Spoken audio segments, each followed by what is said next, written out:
No dia 28 de julho, na região de Pokrovsk, na província de Donetsk, na Ucrânia, surgiu uma das táticas de ataque mais estranhas em mais de 3 anos de guerra entre Rússia e Ucrânia.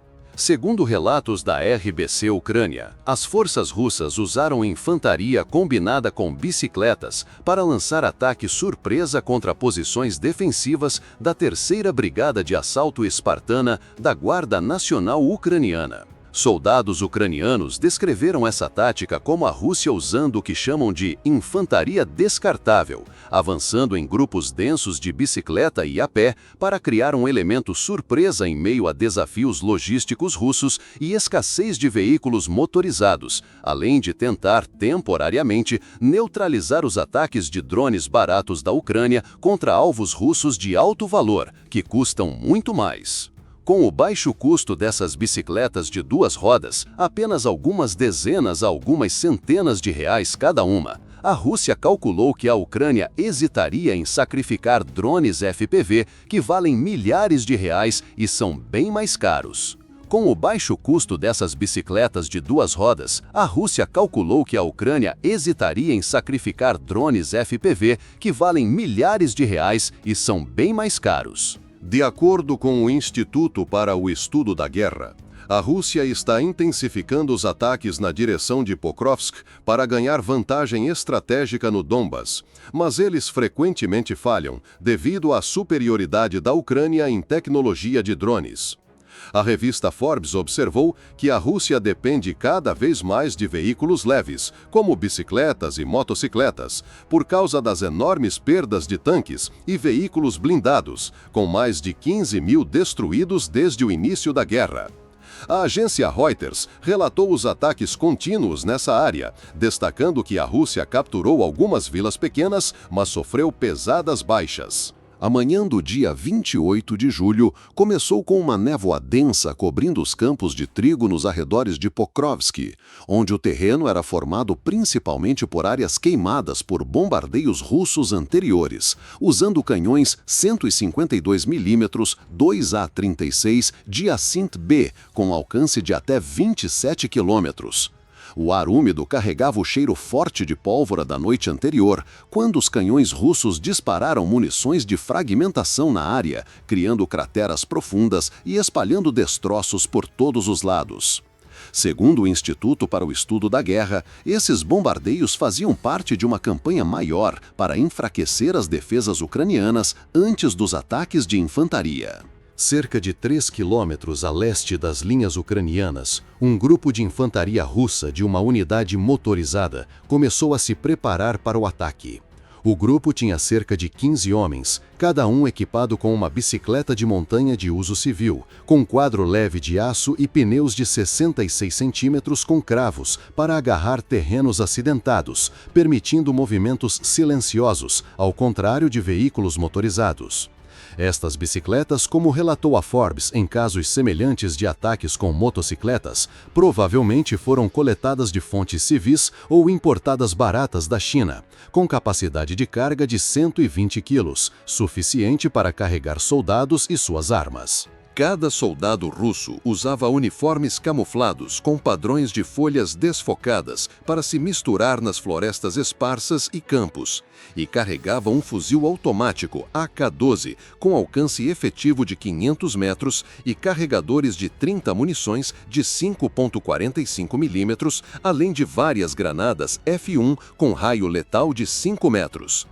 Alguns no grupo também carregavam lança-foguetes antitanque RPG-7V com ogivas PG-7VL, capazes de perfurar 50 centímetros de blindagem para enfrentar veículos blindados ucranianos como os tanques T-64BV, caso fossem encontrados. Os preparativos começaram às 5h45 da manhã, com o sol ainda não totalmente nascido e a névoa espessa, reduzindo a visibilidade para menos de 200 metros.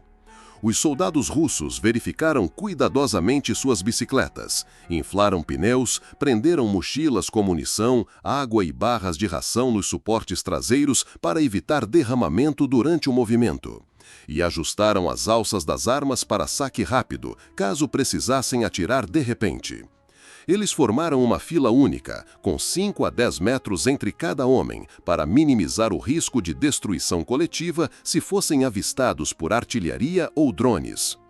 O soldado líder, agindo como batedor, segurava uma pistola Makarov PM com alcance de 50 metros, fácil de manejar enquanto pedalava, e constantemente observava o caminho à frente, em busca de minas ou fios de armadilha, comuns nas linhas ucranianas. A formação avançou ao longo da borda de uma floresta esparsa, onde árvores de 3 a 4 metros de altura ofereciam cobertura parcial, mas o terreno era majoritariamente campos abertos com velhas crateras de artilharia de 1 a 2 metros de profundidade, espalhadas, formando obstáculos naturais que podiam reduzir a velocidade. Segundo relatos da Reuters sobre a situação em Donetsk, a Rússia frequentemente explorava esse tipo de terreno para esconder movimentos, mas isso também aumentava os riscos de minas de armadilhas. O objetivo era chegar à Zona Morta, uma lacuna de 1 a 2 quilômetros entre as linhas, onde a Rússia esperava que o silêncio das bicicletas escapasse dos sistemas ucranianos de vigilância acústica ou por radar, que explicamos em um vídeo à parte. Quando o grupo começou a se mover exatamente às 6 da manhã, as rodas rolaram sobre o solo vermelho, produzindo sons leves de trituração, misturando-se com o vento fraco que passava pela grama de cerca de 1 metro de altura. O soldado líder pedalava devagar, forçando os pedais para subir uma leve inclinação de 5 graus, o suor começando a encharcar o uniforme camuflado, apesar da temperatura matinal de cerca de 18 graus Celsius. Eles mantinham uma velocidade inicial constante de 14 km por hora para evitar cansaço e barulho excessivo, aumentando gradualmente para 19 a 25 km por hora em terreno plano. A tensão pairava no ar. Cada homem sabia que a tática era arriscada, mas, como relatou a Forbes, com a Rússia tendo perdido milhares de veículos blindados, eles foram forçados a usar alternativas como bicicletas para sondar e enfraquecer as linhas ucranianas antes de ataques maiores. Enquanto isso, na posição defensiva da 3ª Brigada de Assalto Espartana, uma equipe de operadores de drones estava ativa continuamente desde a noite anterior. O bunker de comando, cavado a 2 metros de profundidade e coberto com redes de camuflagem verdes para evitar detecção por drones russos, estava cheio de telas exibindo imagens de drones de reconhecimento DJI Mavic 3, equipados com câmeras infravermelhas de resolução 4.000 pixels e capazes de voar a 500 metros de altitude sem serem ouvidos do solo. O comandante da equipe, sentado em um painel de controle com botões de ajuste de frequência para combater interferências russas, escaneava continuamente o terreno em um raio de 5 quilômetros. Segundo a RBC Ucrânia, esses drones eram essenciais para detectar grupos de assalto russos cedo. O primeiro drone avistou anomalias às 6h05 da manhã. Assinaturas de calor se movendo em linha nas telas infravermelhas, a cerca de 2,5 km das linhas, destacando-se claramente contra o solo frio da manhã devido às temperaturas corporais de cerca de 37 graus Celsius. A câmera ampliou com aumento de 28 vezes, confirmando soldados em bicicletas, com o calor corporal e movimentos lentos facilmente distinguíveis de animais selvagens ou civis. A equipe imediatamente passou para o modo de combate, ativando drones de ataque suicida FPV, cada um carregando uma ogiva de explosivo C4 de 1,5 kg, velocidade máxima de 100 km por hora e alcance de 10 km, lançados de uma plataforma temporária a 50 metros do bunker para evitar revelar a posição. Esses drones, produzidos em massa em oficinas civis ucranianas por cerca de R$ 2.700 cada, eram controlados por óculos de realidade virtual, permitindo que os pilotos sentissem como se estivessem voando, com latência de sinal inferior a 50 milissegundos. Enquanto aguardavam a aproximação do grupo russo, minas antipessoal PMN-2 já estavam armadas no terreno, cada uma contendo 100 gramas de explosivo TNT e espalhando centenas de fragmentos em um raio de 10 metros, enterradas a cerca de 5 centímetros do solo. Arames farpados em espiral de 1 metro de diâmetro foram colocados nos caminhos principais, junto com pregos de metal espalhados para furar pneus e retardar movimentos. Segundo a Euromaidan Press, esses sistemas defensivos provaram ser eficazes para repelir ataques de infantaria russa em Donetsk. O grupo russo avançou, chegando a 1,5 km das linhas às 6h10 da manhã.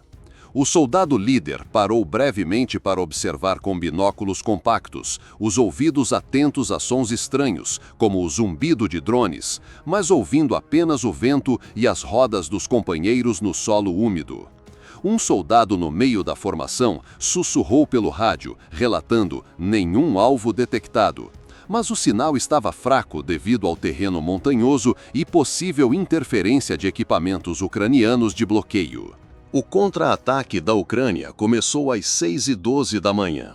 O primeiro drone suicida FPV foi lançado de uma plataforma distante, mergulhando de 300 metros de altitude em um ângulo de 45 graus para otimizar velocidade e precisão, evitando ventos de oeste a 5 km por hora.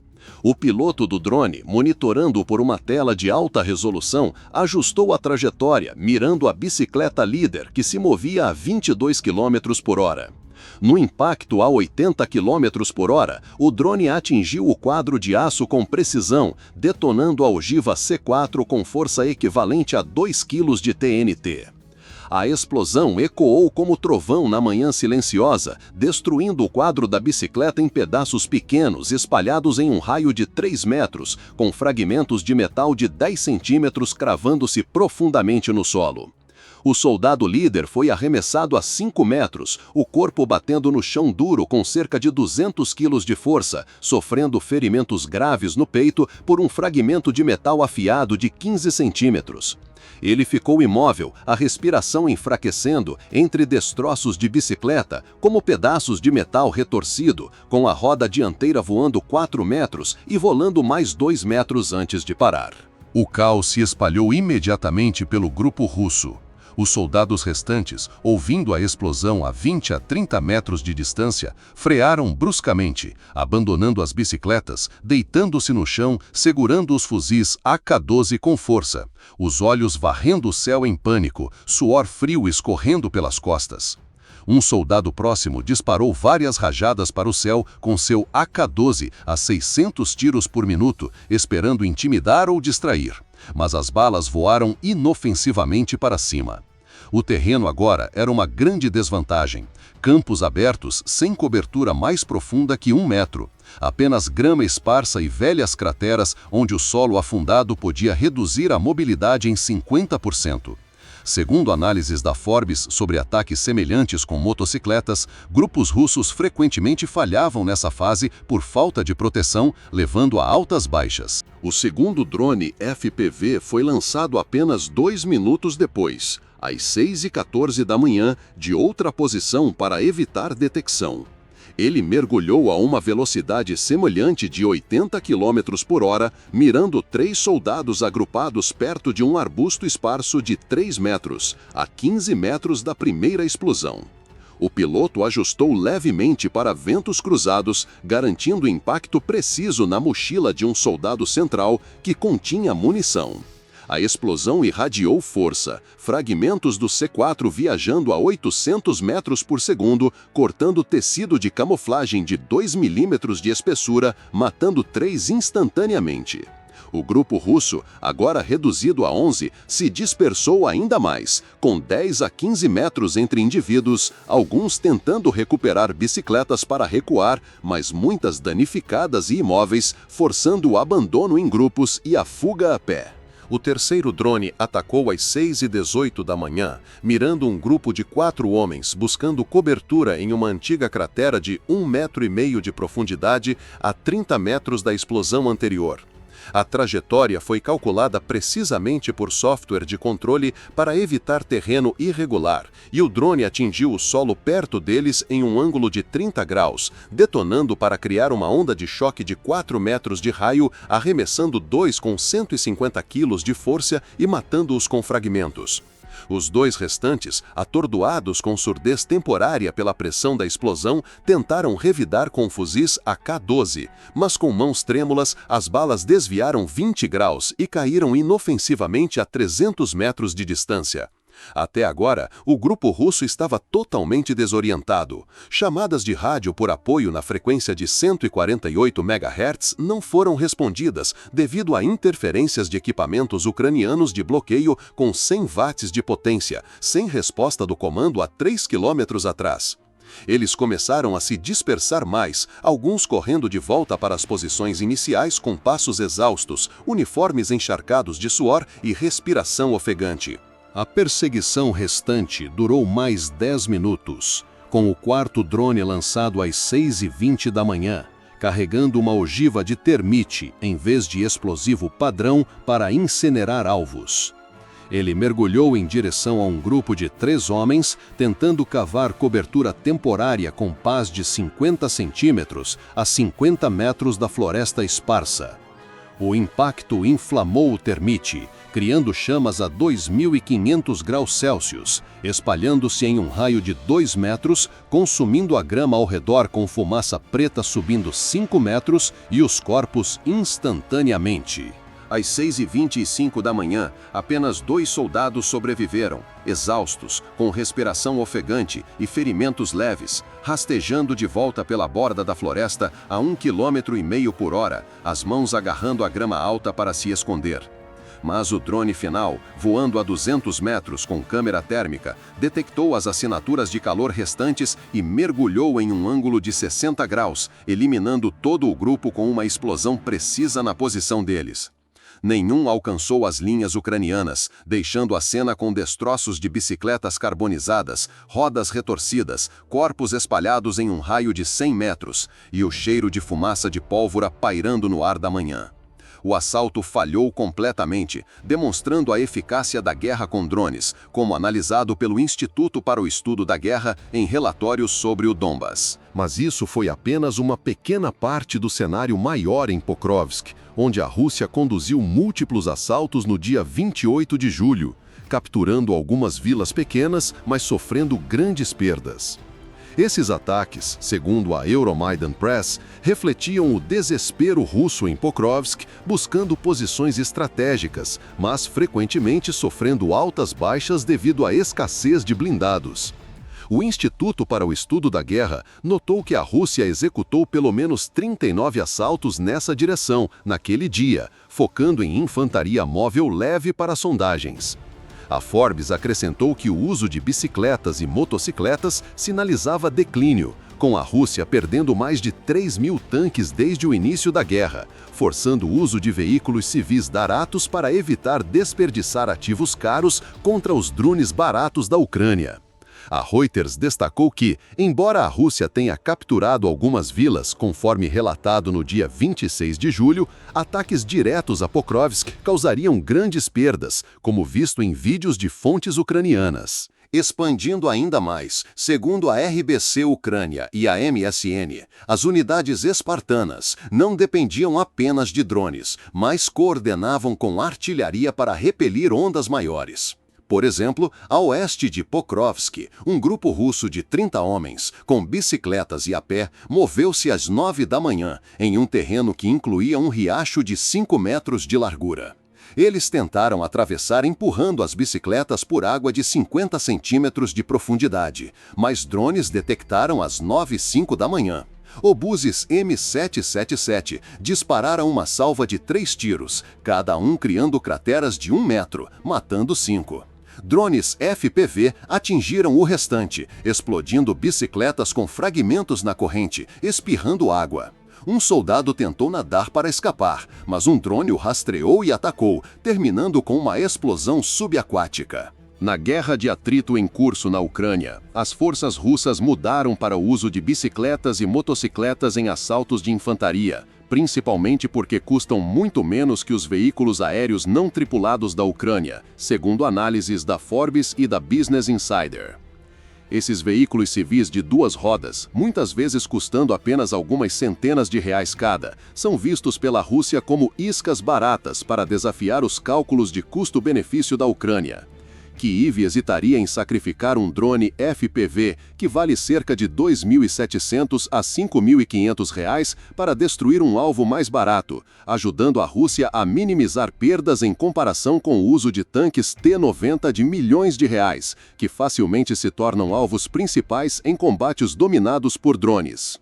Além disso, essa tática também visa combater o novo sistema de vigilância acústica da Ucrânia, uma rede de cerca de 10.000 sensores de baixo custo, cerca de R$ 2.200 a R$ 2.700 cada, desenvolvida pela Ucrânia, segundo relatos da Defense One e United 24 Media, capaz de detectar sons de motores de veículos ou drones à distância para guiar ataques de artilharia ou drones. Ao usar bicicletas silenciosas ou motocicletas rápidas em terrenos estreitos, a Rússia espera reduzir os riscos de detecção por esse sistema acústico, enquanto força a Ucrânia a alocar recursos limitados de drones para alvos indignos, prolongando a guerra de atrito e erodindo a vantagem tecnológica do oponente. No entanto, a campanha de bicicletas e motocicletas da Rússia saiu pela culatra e mostrou uma clara falta de humanidade.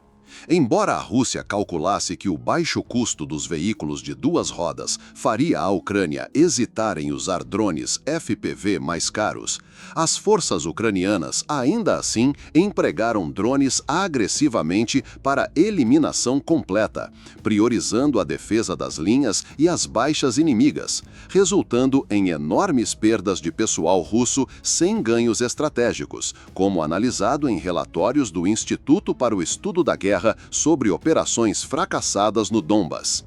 Em vez de conservar recursos, essa tática apenas expôs a exaustão da Rússia, forçando assaltos fúteis repetidos e escalando perdas, com taxas de fatalidade de infantaria de até 80% a 90% em confrontos semelhantes, segundo dados da Forbes sobre a guerra de atrito. No fronte humanitário, o uso de infantaria descartável, soldados jovens, muitas vezes mal treinados e mal equipados, enviados para a Zona Morta como iscas para sondagens, recebeu forte condenação por desrespeitar a vida humana, tratando-os como ferramentas sacrificáveis em vez de combatentes protegidos, violando princípios humanitários básicos de guerra.